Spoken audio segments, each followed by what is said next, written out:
Show me some of those Morgan dollars. You just got So, like these are like basic entry level kind of Morgan dollars. So we actually just picked these up from PCGS yesterday, but I mean this is kind of the run of the mill MS63s. Whenever we get nice rolls in, we cornerstone of the hobby. This stuff right here, folks. Yeah, we always every nice one we throw it in the back and. Oh my God, is that a rattler?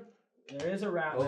Oh, is that sample slab? Yeah, there's a couple samples. You dressed up really nice for us today, didn't you? Let's check these out. And you got a rattler here. These are the first PCGS holders. Those are really cool. Yeah. So collectors they love this stuff. Yeah, right? They come in. Course. They love like the history of all the early holders. Of course, yeah. I mean that's kind of the legacy of PCGS, and it's really cool to to see it. And can I see this tray? Yeah, of course. Cool.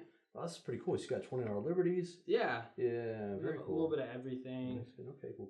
And the $20 libs and saints are great crossover coins that we're talking about. You know, kind of it dips in the bullion side, but it's still over 100 years old and an iconic piece of US gold. Then I see you got some bullion in there. The bullion's popular, right? Yeah. The bullion's kind of 1 ounce rounds, the 5, 10 ounce bars. Okay, cool. Yeah. This is good silver case. Eagles. Yeah, I like thank this. you. This is like a bread and butter, awesome case. If I'm a collector and I walk into a coin shop, I want to see stuff like this for sure. Yeah, definitely. All right, well, cool. There you go. Yeah. What sells more, modern or vintage for you think? Probably in the shop here. We sell more modern, more people are going to come in and pick up a gold eagle than a $20 gold piece. Got it, okay. But we also do a lot online, on Instagram and Facebook, and on there we sell more vintage. So we're selling, we're on some of the Facebook groups, and we sell a lot of, You're really busy. You're all over. Yeah. You have to be on it all. It's more than like a 9-to-5 job, huh? Yeah, I mean, it is. We're open, Tuesday through Friday, 11 to 5, but, I'm always, trying to do deals and stuff like that. And you kind of have to be, I think people don't realize how busy coin dealers are. Exactly. And that's being respectful to every other profession that's out there. But, I mean, what tops it off is the shipping. Oh, yeah. The shipping, it's an hour or two. You got to pack it up. And you got to pack it up good, too. Yeah, you got to pack it up tight. Yeah. That's what throws double it over box, the edge. All the corners done. Yeah, that's, shipping's a really, for coin dealing, it's a necessary skill. You know? Tight and fast. Exactly, yeah. So you've been in business now 4 years. What's you got a game plan? Where do you want to see Palos Verdes coins over the next couple of years? That's a good question. I think in the long term, we definitely want to get a better, more established retail location, a little bit bigger so we have more showcases, maybe bring some employees on. But in the meantime, we're happy where we're at. We're doing we're interacting with the community a lot. So I think for now, we just want to keep growing and buying bigger collections, start, working more on the sell side. So we might be working on getting a website up and going and selling coins on there, kind of streamlining the process so then customers can just buy stuff off of our website.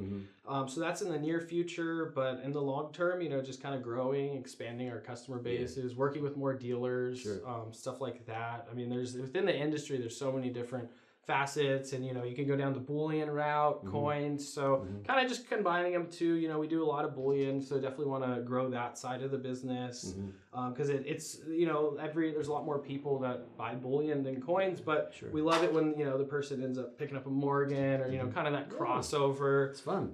So yeah, I mean, I think in the future we want to get another shop and stuff, but for now just kind of grow what we've started here, more customers.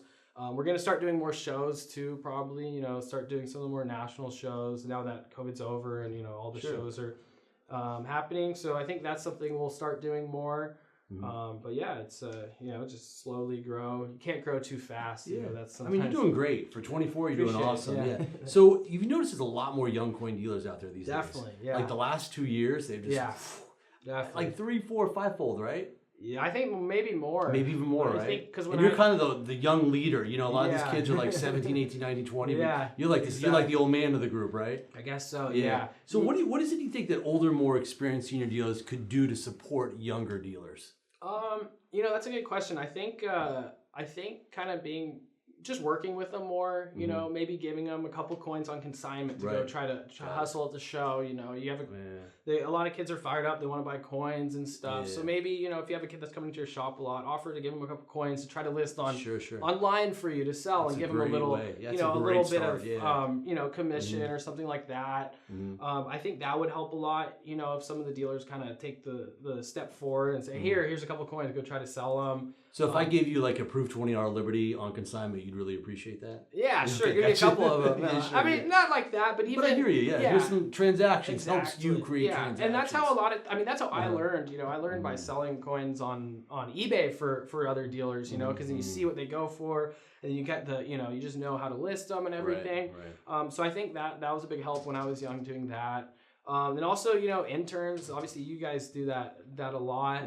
You know, I think that's a great opportunity because I definitely learned a lot working for other dealers. I'm just shocked. Like when I was a kid, like when I went to the A&A summer seminar, this is back in 86, 87. Yeah.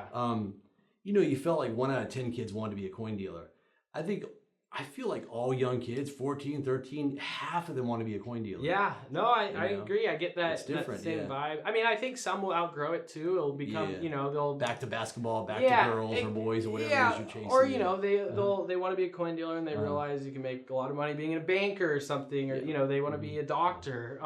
But they'll still be a collector. So that's cool. And that's the other thing too. You don't have to be... I mean, there's a lot of coin dealers who are... kind of coin dealers. You're on a roll, man. Just keep it going. I love this. This is good advice. Yeah. So I mean, it's a good, you know, part-time job. I think it's cool that a lot of people. You could be a doctor and then maybe sell a couple coins on the side. Yeah. That's the beauty of coins. They're easy to sell, you know, and easy to buy. So. I think once you're in the hobby, you really don't leave. Yeah. You know? If it sticks to like, you know, you're in your early 20s, you're golden. No, I agree. It's a lot of, and it's kind of like the collector's bug, you know, you either like to collect stuff or you don't. Yeah. Because we see a lot of coin dealers, they also collect cars, comics, you know, other things, art. And so I think you kind of have a bug for it. Right. But yeah, I think it's a great, you know, great hobby. And one thing I've noticed, especially like when I'm in the Northeast, you know, when I visit a shop, you know, again, I love visiting shops. Yeah. And, most like local dealers work together. I've noticed, like in Northern California, I don't think it's as much. But for example, a great collection comes in a certain coin shop by the end of the day or end of 2 days. You know, they're all working it together, selling it much each other very quickly. Yeah. You know, there's more of a group. They all kind of work together. No, I noticed that too. I do. It's in some areas where every area is different. Definitely. I mean, we work with a lot of dealers here. We buy a lot from dealers, smaller dealers, you know, like we work with a lot of jewelry stores too. They sell us coins if they get it. That's great. And I mean, Southern California too. I mean, we have PCGS just down the road. And how far a drive is it? It's about 45 minutes. Okay. So it's not too bad. And then Great Collections is about 10 minutes from PCGS. Stacks is another 10 minutes. So this is like coin dealer heaven. This is There's a lot. Southern California has a lot of coin dealers in it. 2-hour drive from here. How many coin shops do you think there are? And again, folks, as a reminder, we're in Palos Verdes. Is Palos Verdes part of LA or is it Orange County? It is. So it is LA County. Okay. So LA County goes all the way from Long Beach up till up north in Malibu. So how many coin shops within a 2-hour drive? 2-hour drive? In every direction. Shoot, I don't really have a number off the top of my head, but I'd want to say like 50 or 60. That's a lot. Yeah. And there's some really good ones too. I mean, there's some that, I don't know, coin shop, they're more buying outlets. They don't really sell anything. But then there's a lot of really good ones. You know, we have a Liberty Coin in Signal Hill. They're a really iconic shop. They've been there forever. You know, there's some other ones like Alhambra is not too far from here. Alhambra's great. Yeah. You know, we did a Slab Lab coin shop review with Alhambra. Yeah, they have a great shop. Then old school. Wilshire Coin is another big one in Santa Monica. We do a lot of business with them. They do a lot of bullion stuff. So it's nice, cool. You know. If we buy a big deal, we can just drive it there. You're just doing everything. Yeah, you got to do a little bit of everything. Yeah, that's good. You can't say no to any deal. Anything that walks in, you got to be able to buy it. You know, and to know how to research it, obviously. Right. And so, just to be clear, you know, I really admire what you've done. Okay, you're doing great for a 20. I think you're a great role model for other young dealers. There's going to be thousands of people that watch this video, and definitely hundreds of young kids who want to be dealers. What advice would you give to them on how to be a coin dealer? What should they do? I think my biggest piece of advice I can give is just take it slow, you know, grow naturally. You don't want to, no reason try to rush. You know, you see people that they're doing stuff, but you don't see a lot of the effort that goes into it, the time behind the scenes. So yeah, just take it slow, you know, stick with what you enjoy too. And then kind of carve out your little own little niche, you know, because in coins it's so broad. You have world coins, ancient coins, you know, modern, everything, peace dollars, morgans. So I think if you can kind of carve out your own little section of the market and, you know, have customers in it, then you'll excel and then slowly grow. But I think you just have to grow slow. You know, you don't want to, you know, just take your time. And then also remember too, reputation's everything. And, you know, really make a point to have really good connections with your local dealers. You know, every shop that you can drive to, you should be in there, you know, be in there showing face and trying to buy coins from them and getting advice from them. And that's good, and maybe even work with them part-time, you know, if you're really starting out. So yeah, definitely your local home turf, you want to really have a good foot in the door and have a good working relationship with all the dealers that are in your hometown. Definitely. It's good. So folks, whenever you see Ron over at a coin show, he's very approachable. You know, just go on up to him and ask him questions. Tell him, you know, you enjoyed the video. But Ron, thanks for being here on Slab Lab. This is a lot of fun. Yeah, it's great. It's good doing a coin shop review. Right? Of course. Thank you. Thank you, folks.